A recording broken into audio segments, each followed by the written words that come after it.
5 বছর জেলে ছিলেন, এর মধ্যে সোনালীর কোনো খবর পাননি? উগ্রপন্থী বলে ধরেছিল, কারুর সঙ্গে কোনো যোগাযোগ করতে দেয়নি। তার মানে সোনালী এখন কোথায়, কি করছে, আপনি কিছুই জানেন না? না। এক সময় এই মুভিতে অভিনয় করার কথা ছিল বাংলা চলচ্চিত্রের দাপুটে তারকা প্রসেনজিৎ চট্টোপাধ্যায়, কিন্তু ভাগ্য আর সময়ের এক অদ্ভুত খেলায় সে চরিত্রের দায়িত্ব এসে পড়ে এক নবাগত তরুণের কাঁধে। আর ঠিক সেই মুহূর্ত থেকেই জন্ম নেয় নতুন এক তারকা, জিতেন্দ্র মদনানি। আজকে টলিউডের জিত। হ্যাঁ সুপ্রিয় বন্ধুরা, কথা বলছি টলিউডের জিতকে নিয়ে।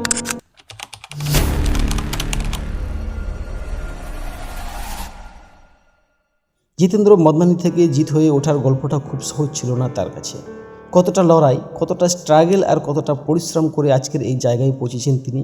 2002 সালে হরনাথ চক্রবর্তী পরিচালিত সাথী ছবির মাধ্যমে তিনি ব্যাপক জনপ্রিয়তা অর্জন করেন।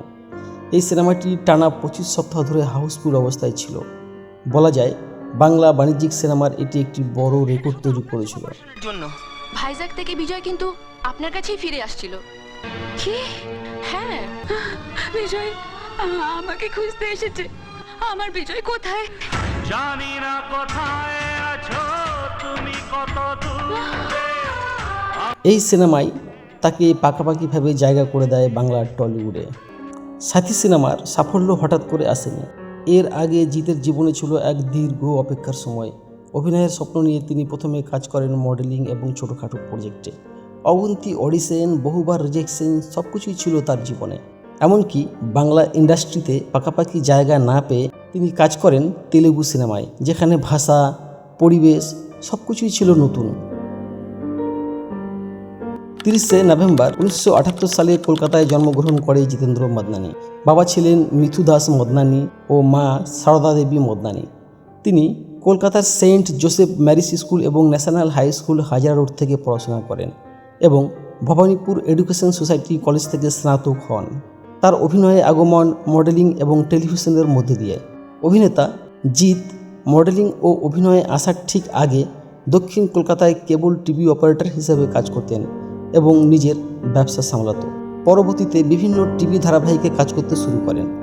এরপর তার তেলেগু ডেবিউ 2001 সালে চান্দু নামক তেলেগু সিনেমা দিয়ে। সেখানে তার ভাষা নিজের নয়, পরিবেশও সম্পূর্ণ অচেনা, তবু নিজের স্বপ্নকে বাঁচিয়ে রাখতে তিনি এই চ্যালেঞ্জটাকে গ্রহণ করেন। 12টা বাজବାକୁ ଆହୁରି 2 ମିନିଟ୍ ଅଛି। ୟା ଭିତରେ ତମେ ଯଦି ୟାକୁ ନେଇ ଯାଇପାର ତାହେଲେ ବାହା ବନ୍ଦ। ଆଉ ଯଦି 12ଟା ବାଜିଯାଏ তাহলে তোমার সমস্তଙ୍କର ମୁଁ এইଠି বার বজেই দেবে। এই সিনেমা তাকে সফলতা না দিলেও দিয়েছে অনেক অভিজ্ঞতা, আর এই অভিজ্ঞতা আর সাহস নিয়েই তিনি ফিরে আসেন আবার বাংলা সিনেমায়। শোনা যায় হরনাথ চক্রবর্তী পরিচালিত সাথী সিনেমাটি যখন পরিকল্পনার পর্যায়ে ছিল, তখন এই ছবির জন্য নির্বাচন করা হয় প্রসেনজিৎ চট্টোপাধ্যায়কে। কিন্তু প্রসেনজিৎ চট্টোপাধ্যায় মনে করেছিলেন এই ছবিতে দরকার একজন নবাগত নায়ককে, কারণ তিনি মনে করেছিলেন এই সিনেমার চরিত্রের সাথে তার বয়সের সঙ্গে অনেকটাই ফারাক। তাই তিনি সরে যান এই সিনেমা থেকে। আর তাই প্রি প্রোডাকশনের সেই পরিকল্পনার পরিবর্তন আসে। কাস্টিং চয়েস থেকে শুরু করে চরিত্রের উপযুক্ততা নিয়ে নতুন করে ভাবতে শুরু করেন নির্মাতারা। ঠিক এই সময়েই নির্মাতাদের নজরে আসেন তেলুগু ইন্ডাস্ট্রিতে কাজ করা এক নতুন মুখ জিতেন্দ্র মদনানি। তার লুক, অনস্ক্রিন প্রেজেন্স আর তার কাজের প্রতি ডেডিকেশন পরিচালকের মনে আলাদা জায়গা করে নেয়। পরবর্তীকালে বস, নাটের গুরু, বন্ধনের মতো বহু হিট ছবি উপহার দিয়েছেন তিনি। প্রতাপনারায়ণ চৌধুরী, ইনি আমার বাবা শ্রী প্রতাপনারায়ণ চৌধুরী। ধ্যাত, কি হলো? আমার ট্যালেন্টটা কিরকম? ট্যালেন্ট একটা দুটো না, 25খানা মেয়ের সামনে ম্যাম আমাকে নীল ডাউন করে রেখেছিল। আর আমার খাতাটা সবাইকে দেখিয়ে চেঁচিয়ে বলেছিল, এটা কোন খাতার কাজ? আমি তো জানি খাতাটাকে, কিন্তু মেয়েগুলো তো জানে না। আস্তে আস্তে আস্তে আস্তে। বিগত 2 দশকেরও বেশি সময় ধরে তিনি 50টিরও বেশি চলচ্চিত্রে অভিনয় করেছেন, যা তাকে বাংলা চলচ্চিত্রের অন্যতম সফল অভিনেতা করে তুলেছে। তিনি প্রযোজনা সংস্থা গ্লাসরুট এন্টারটেনমেন্ট এবং জিৎ ফিল্ম ওয়ার্কসের মালিক। চেঞ্জিস, বস, সুলতান দাস সেভিয়ার তার উল্লেখযোগ্য চলচ্চিত্র। ওই তো আমার মালিক এসে, ওই যে এটাই হচ্ছে আমার মালিক অপত্য সেন। 2011 সালের 24শে ফেব্রুয়ারি মোহনা রত্নানীকে বিয়ে করেন তিনি। বর্তমানে তাদের একটি কন্যা সন্তান রয়েছে।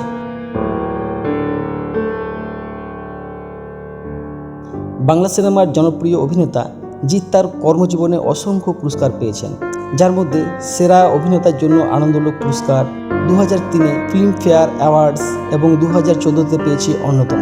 এছাড়াও তিনি একাধিক সম্মান অর্জন করেছেন। পুরস্কারটা দেওয়ার জন্য ব্যক্তিগতভাবে আমি খুব একটা অ্যাওয়ার্ড ফাংশনসে যাই না, কারণ আমি অ্যাওয়ার্ডসকে চেস করি না, আমি রিওয়ার্ডসকেই চেস করার চেষ্টা করি, মানুষের ভালোবাসাকে চেস করার চেষ্টা করি।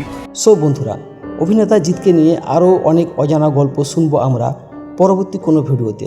ততক্ষণ পর্যন্ত সকলে ভালো থাকুন, সুস্থ থাকুন। আর হ্যাঁ, এই ধরনের আরও সুন্দর সুন্দর অজানা সব গল্প পেতে আমাদের চ্যানেলটিকে লাইক, কমেন্ট ও সাবস্ক্রাইব করতে ভুলবেন না।